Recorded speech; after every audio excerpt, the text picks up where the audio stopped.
हाँ, hello students, I am Rakesh Wachar, director of Sahil commerce faculty. अभी तक जो मैंने 4 वीडियोस पोस्ट करी थी वो चैप्टर 1 की थी, वो प्योर थ्योरी के चैप्टर थे। अब हम जो मेन चैप्टर स्टार्ट करेंगे न्यूमेरिकल में, सबसे पहला न्यूमेरिकल चैप्टर है अकाउंटिंग इक्वेशंस। अब ये समझ लो कि ये जो अकाउंटिंग इक्वेशन का चैप्टर है ना, इसको ठीक से समझ लोगे तो आगे जितने भी हम चैप्टर्स करेंगे उसमें बहुत हेल्प मिलेगी। अभी मैं चैप्टर नहीं करा रहा, लेकिन अब क्या है कि मैं जो चैप्टर में कुछ टर्म्स यूज़ होंगी वो तो मैं पहले टर्म्स क्लियर कर रहा हूँ। जैसे कि हमने फर्स्ट चैप्टर किया था, फर्स्ट चैप्टर का जो फर्स्ट क्वेश्चन था वो फीचर्स ऑफ अकाउंटिंग थे। फीचर्स ऑफ अकाउंटिंग में तुमने सबसे पहले करा था आइडेंटिफाइंग, फिर किया था मेजरमेंट, फिर रिकॉर्डिंग, फिर क्लासीफाइंग, फिर समराइजिंग। समराइजिंग में मैंने कहा था कि कंपनी के वो फाइनल अकाउंट्स थे। अकाउंट में प्रॉफिट कैलकुलेट करने के लिए कंपनी एक ट्रेडिंग अकाउंट प्रिपेयर करती है और एक प्रॉफिट एंड लॉस, और कंपनी अपनी फाइनेंशियल पोजीशन के लिए एक बैलेंस शीट प्रिपेयर करती है, जो बैलेंस शीट एसेट्स और लायबिलिटी को शो करती है। तो अकाउंटिंग इक्वेशन में इसका बहुत यूज़ आने जा रहा है, तो अभी मैं अकाउंटिंग इक्वेशन पे नहीं आ रहा, पहले तुम्हें बैलेंस शीट के बारे में थोड़ा क्लियर कर देता हूँ। बैलेंस शीट दो टाइप से इसके दो पार्ट होते हैं। जो लेफ्ट हैंड साइड का पार्ट है वो लायबिलिटीज़ है, देखो ऊपर लिखा हुआ है ना। लायबिलिटी मतलब जो पैसा फर्म ने आउटसाइडर्स को या ओनर को वापस करना है। राइट हैंड साइड जो होती वो होती एसेट्स। एसेट्स का मतलब जो हमारी प्रॉपर्टी है, जो हमारा फर्नीचर है, जो हमारी बिल्डिंग है, जो कार है, ये सारी की सारी हमारी एसेट्स है। मतलब एसेट्स से हमें पैसा रियलाइज होगा और लायबिलिटीज़ में हमें पैसा पे करना पड़ेगा। और एसेट्स भी दो टाइप की होती है, करेंट और एक नॉन करेंट। जो asset through out the year frequently change नहीं होती वो हमारी नॉन करेंट एसेट्स होती है। अब जैसे कि किसी का भी जो बिज़नेस है, उसका जो बिल्डिंग है, फर्नीचर है, उसकी जो कार है, जो कंप्यूटर्स है, जो लैपटॉप है, वो बार बार चेंज नहीं करते, तो वो सारे के सारे उसके नॉन करेंट एसेट्स हैं। अब तुम किसी चीज़ का ट्रेड करते हो, शॉप पे जो तुम्हारे सामान पड़ा है, मान लो शूज़ का बिज़नेस है, शूज़ पड़े हैं, फर्नीचर का बिज़नेस है, फर्नीचर पड़े हैं, तो वो आएगा और जाएगा, वो सारा करेंट है। तो पहले हम करेंट और नॉन करेंट समझेंगे। जो 12 मंथ के अंदर अंदर पैसे कैश में जिसको हम कन्वर्ट नहीं करते वो नॉन करेंट एसेट्स होता है। नॉन करेंट एसेट में देखो राइट हैंड साइड पर ध्यान से देखना, साथ साथ सुनो और साथ साथ ये देखो, हैंड्स फ्री का यूज़ करना, क्योंकि उससे क्या होगा कि साथ साथ तुम मेरी बात सुनोगे भी और सामने ठीक से वीडियो भी देखोगे। देखो बेटा, राइट हैंड साइड पे एसेट साइड में सबसे पहले मैंने लिखा हुआ है नॉन करेंट एसेट, उसका ए पार्ट है फिक्स्ड एसेट्स। फिक्स्ड एसेट्स दो तरह का होता है बेटा, एक टेंजिबल और एक इनटेंजिबल। पहले हम टेंजिबल क्लियर करें। टेंजिबल एसेट्स वो एसेट्स होती है जिसे हम देख सकते हैं और टच भी कर सकते हैं। उसका देखो फिक्स्ड एसेट टेंजिबल का पहला पार्ट है लैंड एंड बिल्डिंग। बेटा बैलेंस शीट में मान लो तुम्हारे पास 3-4 प्लॉट्स हैं और 3-4 बिल्डिंग्स हैं, तो बैलेंस शीट में हम ऐसे शो नहीं करेंगे बिल्डिंग 1 2 3 या लैंड 1 2 3। जितने भी हमारे प्लॉट है, जितनी हमारी बिल्डिंग है, सबका कंबाइंड टोटल लिखते हैं हम लैंड एंड बिल्डिंग के नाम पे। अगला है प्लांट एंड मशीनरी। तुम्हारा मैन्युफैक्चरिंग का काम है, तो मैन्युफैक्चरिंग तो मशीन की हेल्प से करते हो, और जहाँ मशीन लगी होती है उसको प्लांट कहते हैं। तो उसके बाद प्लांट एंड मशीनरी की वैल्यू लिखते हैं कि तुम्हारी मशीनरी की क्या वर्थ है। ठीक है, जैसे अच्छा कंप्यूटर जो है ना, कुछ कंपनीज अलग से शो करती है, कुछ कंपनी उसको कम इसी में शो कर देती है मशीनरी में, क्योंकि है तो वो मशीन ना। थर्ड नंबर है फर्नीचर फिटिंग। पूरा नाम होता है फर्नीचर फिटिंग एंड फिक्चर्स। बेटा फर्नीचर तो हो गया, जो चेयर्स हो गई वो फर्नीचर का पार्ट हो गया, जो डाइनिंग टेबल है, जो ड्रेसिंग टेबल है, ये सारे के सारे फर्नीचर है। ठीक है, बेड वगैरह। लेकिन जो फिटिंग और फिक्चर्स क्या होते हैं कि जैसे शो केस है जो फिक्स हुआ पड़ा है वॉल में, अच्छा उसके बाद जो तुम्हारे टैप्स हैं, नलके हैं, फ़ैन है, ट्यूब लाइट्स हैं, ये सारे के सारे तुम्हारे फिटिंग्स में आ जाते हैं। तो पूरा नाम होता है फर्नीचर फिक्चर एंड फिटिंग। तो उसमें फर्नीचर भी आ सकता है और सारे के सारी जो भी तुम्हारी फिटिंग्स की आइटम है वो भी आ जाती है। चौथा नंबर है मोटर व्हीकल्स। कई लोग इसको व्हीकल्स से भी प्रोनाउंस करते हैं, वैसे होता है ये व्हीकल्स ही है, ठीक है, ब्रिटिश इंग्लिश में। तो मोटर व्हीकल्स में कार, स्कूटर, बाइक, सब का कंबाइंड टोटल आ जाता है। तुम्हारे पास कार है, स्कूटर है, बाइक है, बस है, उन सब के कंबाइंड वैल्यू को यहाँ लिखता है मोटर व्हीकल्स के नाम से। फिर उसके बाद है लाइफ स्टॉक। लाइफ स्टॉक में जो भी एनिमल्स वगैरह, जैसे तुम्हारा हॉर्स है, ठीक है, बुफेलो है, तो ये जितने भी एनिमल्स होते हैं ये लाइफ स्टॉक के अंडर आ जाते हैं। तो बेटा 5 पार्ट में डिवाइड किया मैंने फिक्स्ड एसेट। तो बस एक एक्स्ट्रा बता रहा हूँ, मशीनरी को तुम कंप्यूटर को अलग भी लिख सकते हो। तो पहला हो गया नॉन करेंट एसेट्स की पहली एसेट्स होगी फिक्स्ड एसेट, टैंजिबल। अब बी पार्ट में देखो फिक्स्ड एसेट इनटैंजिबल। इनटैंजिबल में सबसे पहले हो जाता है बेटा गुडविल। अब क्या हुआ कि जैसे तुमने देखा होगा कि कई जगह पर मैकडॉनल्ड की कई सारी ब्रांचेस खुली हैं, तो वो एक रजिस्टर्ड फॉर्म में, अब तुम चाहो तो मैकडॉनल्ड के नाम से तुम अपनी शॉप नहीं ओपन कर सकते, क्योंकि ओपन करोगे तो तुम्हारे पे केस कर देगा। तो अब मान लो तुम मैकडॉनल्ड के नाम से कोई बिज़नेस स्टार्ट करना चाहते हो, तो तुम्हें उसकी फ्रेंचाइजी लेनी पड़ेगी। उसको जब किसी का नाम यूज़ करने के लिए कहते हैं उसको फ्रेंचाइजी वर्ड यूज़ करते हैं, तो उसके बदले तुम्हें कुछ चार्जेस देने पड़ते हैं, जिसे फ्रेंचाइजी फ़ीस कहते हैं उसका नाम यूज़ करने के लिए, उसको हम कहते हैं गुडविल। तो किसी फर्म का नेम यूज़ करने के लिए जो हम पेमेंट करते हैं उसको हम गुडविल कहते हैं। उसके बाद है बेटा पेटेंट राइट। पेटेंट राइट बेटा ये टेक्निकल, तुमने ना कोई चीज़ डेवलप करी, उसके कंटेंट तुमने रजिस्टर्ड करा लिया, वो पेटेंट राइट हो गया। अब कोई और उसे यूज़ नहीं कर सकता। जैसे कि देखो सिंपल सी बात है, कोरोना के ऊपर सब क्या हो रहा है कि इंजेक्शन वैक्सीनेशन को डेवलप करने की कोशिश कर रहा है। मान लो सबसे पहले अमेरिका ने कर लिया, तो अमेरिका क्या होगा कि वो वैक्सीनेशन का जो फॉर्मूला है ना, तो या तो ह्यूमन बीइंग के कारण फ्री में भी दे सकता है, तो कई बार वो पैसे भी चार्ज कर सकता है, क्योंकि उसकी टेक्निक है। तो तुम किसी की टेक्निक खरीदने के लिए, कंटेंट खरीदने के लिए जो पेमेंट करते हो, टेक्निकल पेमेंट, कोई टेक्निकल नॉलेज लेने की जो पेमेंट करते हो उसको पेटेंट राइट कहते हैं। भाई तुम्हारे पास मान लो एक बहुत अच्छी टेक्निकल नॉलेज है पेन बनाने की, लेकिन तुम पेन मैन्युफैक्चरिंग कर सकते, तो मैंने वो तुम्हारी टेक्निक मैंने परचेज़ कर ली। तो किसी टेक्निकल एक्सक्लूसिव राइट्स लेने के लिए जो पेमेंट की जाती है उसको पेटेंट राइट कहते हैं। कॉपीराइट बेटा स्क्रिप्ट्स होते हैं। जब हम किसी के राइट्स खरीदते हैं, तुम्हारे पास एक बहुत अच्छी स्टोरी थी या तुम बुक राइटर थे, मैं तुम्हारी बुक को पब्लिश करना चाहता हूँ, तो उसके बदले मैंने तुमसे राइट खरीद लिया, तो उसकी जो पेमेंट करी उसको कॉपीराइट कहते हैं। ट्रेडमार्क साइन, डिज़ाइंस और एक्सप्रेशन होता है। ट्रेडमार्क बच्चों देखो, तुम कभी भी ना मैकडॉनल्ड में जाओगे ना, चेक करना मैक वेजी, अच्छा मैक वेजी हो गया, मैक चिकन हो गया, उसके आगे लिखा होता है TM। हमेशा चेक करना जाके TM लिखा होता है ट्रेडमार्क। वो बेटा उनका एक एक्सप्रेशन है, एक उसका डिज़ाइन है। अब तुम कोई शॉप ओपन करते हो बर्गर की, तो तुम उसमें ना क्या बोलते हैं कि तुम चिकन बर्गर वर्ड यूज़ कर सकते हो, तुम McChicken, McVeggie use ही कर सकते हैं, क्योंकि उसने उस नेम को रजिस्टर्ड करा रखा है, वो ट्रेडमार्क हो जाता है। तो ट्रेडमार्क एक साइन, डिज़ाइन और एक्सप्रेशन होता है। जैसे बेटा नाइक का देखो, नाइक का एक अपना निशान हो गया। बड़ी बड़ी कंपनीज़ के जो मोनोग्राम होते हैं ना, वो सारे के सारे बेटा ट्रेडमार्क में आते हैं, जिसे साइन, डिज़ाइन और एक्सप्रेशन भी कहते हैं। और पांचवा देखो बेटा कंप्यूटर सॉफ्टवेयर। तुमने कोई कंप्यूटर सॉफ्टवेयर डेवलप करा, तो कोई तुम्हारा वो सॉफ्टवेयर यूज़ करना चाहता है तो उसे ख़रीदना पड़ेगा। तो सॉफ्टवेयर ख़रीदने के लिए जो पेमेंट करेंगे उसे कंप्यूटर सॉफ्टवेयर कहते हैं। तो बेटा अब दोबारा आते हूँ, पहले नॉन करेंट एसेट्स में सबसे पहले फिक्स्ड एसेट्स थी टैंजिबल, जितने भी प्लॉट और बिल्डिंग्स के टोटल को प्लांट एंड मशीनरी में लिखते हैं। फिर हो गया फर्नीचर, फिटिंग्स एंड फिक्चर्स, जिसमें फर्नीचर आ जाएगा, शोकेस आ जाएंगे। उसके बाद तुम्हारा ये जो टैप्स हो गए, फ़ैन हो गया, ठीक है, ट्यूबलाइट्स हो गई, ये सारा उसमें आ जाएगा। तो फर्नीचर, फिटिंग एंड फिक्चर्स में। मोटर व्हीकल्स में तुम्हारा कार, स्कूटर, ठीक है, मोटर बाइक, बस सब आ जाएंगे। लाइफ स्टॉक में सारे एनिमल्स आ जाएंगे। फिक्स्ड एसेट्स इनटैंजिबल, किसी का नेम यूज़ करने के लिए जो हम पेमेंट करते हैं उसको गुडविल कहते हैं, ठीक है। किसी टेक्निकल नॉलेज या एक्सक्लूसिव राइट्स उससे खरीदे जाते हैं। टेक्निकल नॉलेज या एक्सक्लूसिव राइट्स खरीदने के लिए जो पेमेंट दी जाती है उसको पेटेंट राइट कहते हैं। किसी के कोई स्क्रिप्ट्स ली जाती है उसको हम कॉपीराइट कहते हैं। किसी के डिज़ाइन या साइन या एक्सप्रेशन लिया जाता है तो खरीदने का उसको ट्रेडमार्क कहते हैं। और कंप्यूटर सॉफ्टवेयर। तो ठीक है बेटा, नॉन करेंट एसेट्स का C पार्ट होता है इन्वेस्टमेंट्स। बेटा जब तुम्हारे पास पैसा स्पेयर हो जाता है तो तुम दूसरी कंपनी में पैसा इन्वेस्ट करते हो, वो हमारी इन्वेस्टमेंट होगी, कोई नॉन करेंट है लॉन्ग पीरियड के लिए।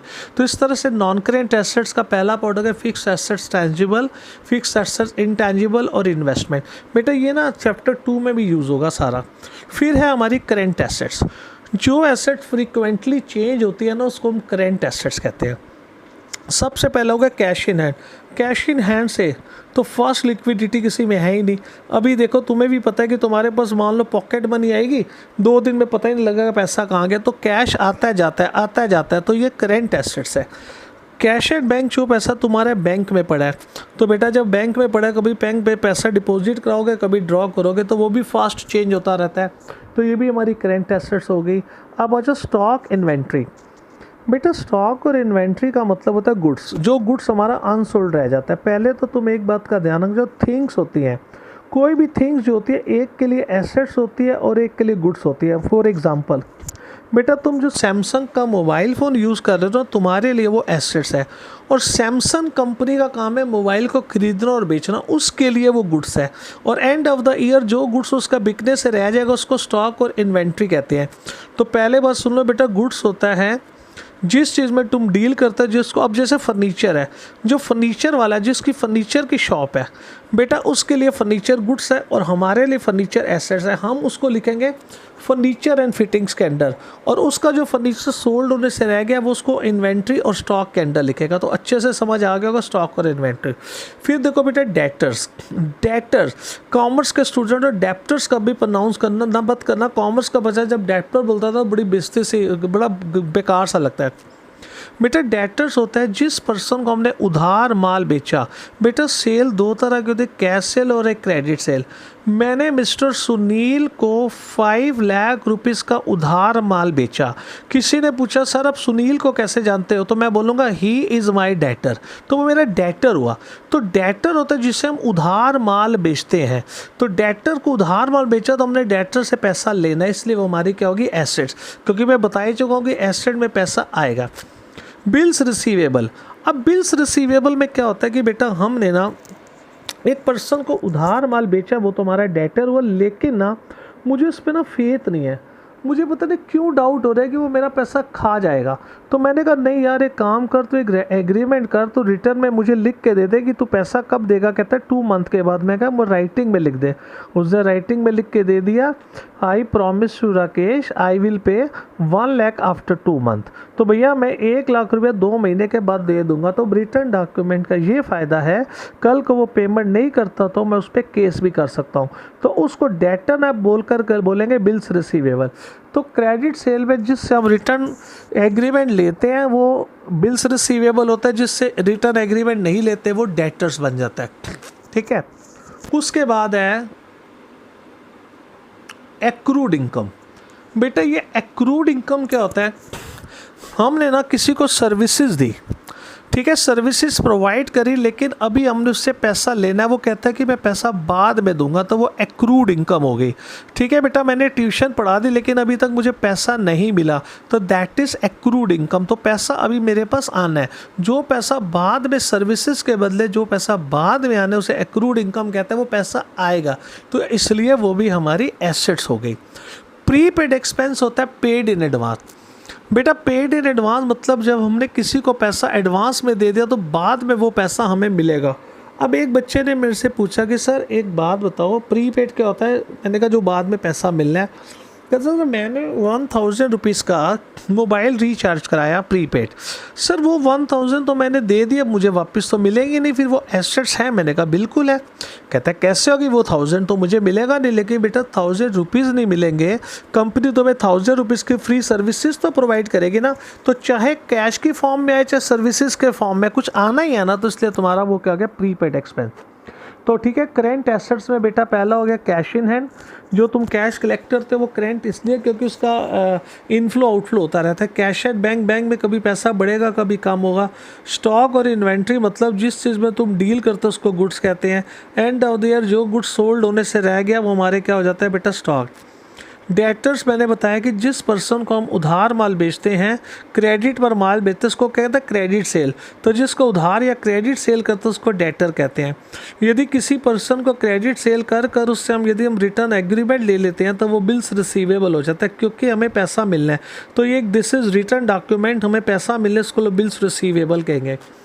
एक्रूड इनकम है जब हम किसी को उधार सर्विसेज देते हैं, हमने सर्विसेज तो दे दी लेकिन अभी हमें पैसा बाद में मिलेगा, तो वो हमारी एक्रूड इनकम होगी। पेड इन एडवांस, हमने किसी को पैसा एडवांस में दे दिया, वो बाद में हमें या कैश या हमारे सर्विसेज की फॉर्म में हमें वापस करेगा, तो वो भी हमारे एसेट्स हो गए प्रीपेड एक्सपेंस। तो यानी कि ये हमारी होगी करेंट एसेट। अब बच्चों हम आते हैं लायबिलिटी साइड में। लायबिलिटी का मतलब होता है कि फर्म ने ना जो पैसा देना है, तो जो पैसा देना है वो लायबिलिटीज़ होती है। लायबिलिटीज़ बेटा दो तरह की होती है, एक ओनर्स लायबिलिटी और एक होती है आउटसाइडर लायबिलिटी। ओनर्स लायबिलिटी में सबसे पहला पॉइंट होता है कैपिटल। पार्टनर या ओनर बिजनेस में जो पैसा इन्वेस्ट करते हैं उसको कैपिटल कहते हैं। अब एक बच्चा कहता है सर कैपिटल लायबिलिटीज़ कैसे होगी, मुझे टेक्निकल नहीं, मुझे एक सिंपल बेसिक लैंग्वेज में समझाओ, क्योंकि तुम्हारे लिए नया सब्जेक्ट है तो मुझे बेसिक समझाना पड़ेगा। बेटा हम 3 लोगों ने मिलकर, मैंने, सुनील और रोहित ने मिलकर एक बिज़नेस स्टार्ट किया। हमने 5 लाख रुपीस बिजनेस में इन्वेस्ट करे, ठीक है। तो हमारी कंपनी का नाम हो गया ब्लूबर्ड। तो जो बैलेंस शीट है वो कंपनी की बनेगी, फर्म की बनेगी, ब्लूबर्ड की बनेगी। ये ब्लूबर्ड की बैलेंस शीट है। ब्लूबर्ड फर्म के अंदर हमने तीनों ने मिलकर 15 लाख रुपए इन्वेस्ट करे, वो कैपिटल होगी। अब क्वेश्चन ये रेज होता है कि ये लायबिलिटी कैसे है। बेटा ब्लूबर्ड के लिए 15 लाख आ गए। अब 3-4 महीने के बाद मिस्टर रोहित कहता है कि नहीं जी मुझे तो ना आपके साथ बिजनेस नहीं करना। तो उसने बोला नहीं मिस्टर सुनील और मिस्टर राकेश, मुझे मेरा 5 लाख रुपए वापस करो। तो बेटा जो उसने पैसा इन्वेस्ट करा, जब वो फॉर्म छोड़ कर जा रहा तो 5 लाख देने पड़ेंगे। तो फॉर्म ने वो पैसा ओनर को देना है जब ओनर फॉर्म छोड़कर चला जाएगा। तो इसलिए कैपिटल हमारी क्या होगी, लायबिलिटी। फॉर्म के लिए लायबिलिटी होती है क्योंकि पार्टनर जो पैसा इन्वेस्ट करता है वो फॉर्म ने उसको वो पैसा वापस करना है। तो बिल्कुल क्लियर हो गया, इसे ओनर्स इक्विटी भी कहते हैं। आउटसाइडर लायबिलिटी होता है ओनर के अलावा जो बाहर वाले लोगों को हमने पैसा वापस करना है, उसको आउटसाइडर लायबिलिटी कहते हैं। आउटसाइडर लायबिलिटीज़ में पहला पॉइंट होता है बेटा लोन। जब हम किसी से मनी बोरो करते हैं, हमने बैंक से लोन लिया, किसी पर्सन से लोन लिया, तो जब हम किसी से कैश में पैसा उधार लेते हैं तो उसको हम लोन लिखते हैं, ठीक है बेटा। अब मान लो किसी से मैंने कैश उधार लिया, वो तो लोन हो गया। एक मिस्टर एक्स से मैंने 5 लाख रुपीस बोरो करे, पैसा उधार में लिया, तो वो लोन हो गया। मिस्टर वाई से मैंने 5 लाख का गुड्स उधार में लिया, मैंने कहा भाई 5 लाख का गुड्स दे दे, मैं पैसा बाद में दे दूंगा। तो उसने मुझे 5 लाख का माल उधार दे दिया, तो उसे कहते हैं क्रेडिट परचेज। तो जिससे क्रेडिट परचेज की जाती है उसको क्रेडिटर कहते हैं। तो हमने बेटा कैश उधार लिया, लोन, वो पैसा हमने वापस करने, स्टेबल लायबिलिटी है। उधार माल यानी कि क्रेडिट परचेज करी, वो भी पैसा हमने देना है, वो भी क्रेडिटर है। तो बेटा जब हम किसको उधार माल बेचते हैं वो डेटर होता, तो हमने पैसा डेटर से लेना होता है, तो डेटर एसेट्स होता है। और जिससे क्रेडिट परचेज करते उधार माल खरीदते हैं उसको क्रेडिटर्स कहते हैं। हमने पैसा देना है तो वो लायबिलिटी होती है। अब एक और से हमने माल उधार खरीदा, बट वो कहता है कि मुझे आप पे भरोसा नहीं है, एक रिटर्न डॉक्यूमेंट लिख के दो। तो मैंने उसको रिटर्न डॉक्यूमेंट लिख के दे दिया, I promise I will pay 10,000 after 2 month. अब मैं लिख के दे रहा हूँ तो वो बिल्स पेबल हो गया। तो जब 2 पर्सन के बीच क्रेडिट सेल और क्रेडिट परचेज में कोई एग्रीमेंट बनता है, उस एग्रीमेंट के अकॉर्डिंग जिसने पैसा देना है उसके लिए बिल्स पेबल होता है, तो वो लायबिलिटी होगी। और जिसने पैसा लेना उसके लिए बिल्स रिसीवेबल हो गया, वो एसेट्स हो गया। तो ये ध्यान रखना, डेटर से पैसा लेना है वो एसेट्स होता है, क्रेडिटर को पैसा देना है वो लायबिलिटी होता है। बिल्स रिसीवेबल, बिल्स से पैसा मिलना है तो एसेट्स है, बिल्स पेबल लायबिलिटी है। उसके बाद है बेटा आउटस्टैंडिंग एक्सपेंस। जब हम किसी से सर्विसेज उधार लेते हैं, तो बेटा जैसे कि मेरा एक स्टाफ था, उसने जॉब करी, तो ये क्या बोलता है कि लॉकडाउन आ गया। लॉकडाउन में मैंने कहा अभी मेरे पास सैलरी का पैसा नहीं है, ये पैसा मैं आपको बाद में दूंगा, तो that is outstanding expenses. Landlord को मैंने कहा यार रेंट मेरे पास दे, मैं बाद में दूंगा, तो ये भी आउटस्टैंडिंग एक्सपेंस। तो सर्विसेज तो मैं अवेल कर रहा हूँ, मेरा इंस्टीट्यूट चल रहा है, स्टाफ मेरे पास है, लेकिन अभी मैं उनको पैसा नहीं दे पा रहा, तो ये आउटस्टैंडिंग एक्सपेंस हो गया। तो बेटा सर्विसेज के बदले जो पैसा हमने देना है वो आउटस्टैंडिंग एक्सपेंस होता है, जो पैसा लेना है एक्रूड इनकम होता है। और उसके बाद है एडवांस इनकम। देखो एक होता है paid in advance, paid in advance को हम कहते हैं प्री पेड एक्सपेंस, वो एसेट्स होता है। लेकिन रिसीव्ड इन एडवांस को कभी प्री रिसीव्ड इनकम नहीं कहते, उसको खाली एडवांस इनकम कहते हैं। तो इनकम रिसीव्ड इन एडवांस, हमने पैसा एडवांस में किसी से ले लिया तो हमने उसको वापस करना है, चाहे कैश की फॉर्म में या सर्विसेज का फॉर्म में। तुम 11th के बच्चे ने मुझे 12th की फीस एडवांस में दे दी तो दैट इज़ एडवांस इनकम, तो ये मेरे लिए लायबिलिटी है। और तुम्हारे लिए पेड इन एडवांस है, तुम्हारे लिए एसेट्स है। तो जो एडवांस में पैसा देता है तो उसके लिए बेटा एसेट्स होती है, जो एडवांस में पैसा लेता है उसको लायबिलिटी कहता है। बड़ा सिंपल सा एग्जांपल देता हूँ। तुमने एक मकान किराए पर लिया, तो मकान लेट आउट करा, तो तुम लैंडलॉर्ड के पास गए, कहता है जी क्या रेंट है, वो कहता है जी 20,000 रुपीज़ रेंट है, लेकिन 50,000 की तुम्हें सिक्योरिटी भी जमा करानी पड़ेगी। तो तुमने 50,000 उसको एडवांस में दे दिया, और जब तुम मकान छोड़कर जाओगे तो वो 50,000 तुम्हें वापस दे देगा। तो तुमने पैसा एडवांस में दिया है। ये बड़ा अच्छा एग्जाम्पल दे रहा हूँ। तो जो किराएदार होता है उसको टेनेंट कहते हैं। टेनेंट ने पैसा उधार दिया तो उसके लिए एसेट्स है, क्योंकि वो पैसा उसको बाद में मिलेगा। और लैंड लॉर्ड के लिए वो लायबिलिटी है, क्योंकि जब तुम मकान छोड़कर जाओगे तो वो पैसा उसको देना पड़ेगा। तो जब हम किसी को पैसा एडवांस में देते हैं तो वो एसेट्स होता है, एडवांस में लेता है तो लायबिलिटी। एक तो ये ध्यान रखना, पेड इन एडवांस को प्रीपेड कहते हैं, और रिसीव्ड इन एडवांस को सिर्फ एडवांस इनकम करते हैं, कभी प्री रिसीव नहीं कहते हैं। सर्विसेज के बदले, यदि ये दोबारा इसलिए मैं रिपीट करूं, बड़े इंपॉर्टेंट पॉइंट है। तो जब हमने सर्विसेज के बदले पैसा देने तो वो आउटस्टैंडिंग एक्सपेंस होता है, और सर्विसेज के बदले पैसा लेना तो उसको एक्रूड इनकम कहते हैं। एक्रूड इनकम ऐसे समझो कैसे, एक्रूड इनकम, इनकम वर्ल्ड है यार, इनकम मतलब पैसा आना है, तो एसेट आउटस्टैंडिंग एक्सपेंस, एक्सपेंस पे को शो करता है, तो इसलिए लायबिलिटी है। पेड इन एडवांस, हमने किसी को एडवांस दे दिया तो पैसा वापस मिलेगा, तो एसेट्स है। रिसीव्ड इन एडवांस लायबिलिटी है। लास्ट में बैंक ओवरड्राफ्ट। तो बेटा यदि बैंक में तुम्हारी अच्छी गुडविल हो जाती है ना, तो तुम जितना पैसा डिपॉजिट कराते हो उससे ज़्यादा पैसा भी ड्रॉ कर सकते हो। तो मुझे बैंक ने 1 लाख की लिमिट दे रखी है कि जैसे मेरे बैंक में 1 लाख रुपये है तो मैं 2 लाख तक ड्रॉ कर सकता हूँ। तो मैंने 1 लाख रुपीज़ बैंक में जमा कराया और मेरी रेपुटेशन अच्छी थी, मैं एक्स्ट्रा 1 लाख और ड्रॉ कर सकता हूँ। मैंने 1 लाख जमा करा के 1.5 लाख मैंने ड्रॉ कर लिया, तो 50,000 होगा बैंक ओवरड्राफ्ट। तो ये 50,000 जो मैंने ओवर ड्रॉ करा है ना, तो ये मैंने बैंक को पैसा वापस करना है। तो बेटा जिस हिसाब से मैंने बैलेंस शीट कराई है ना, मैं मान नहीं सकता कि किसी बच्चे को दिक्कत आएगी। तो बड़े आराम से करना, जिससे अकाउंटिंग इक्वेशन में तुम्हें बहुत हेल्प मिलेगी। ओके बच्चों, बाय।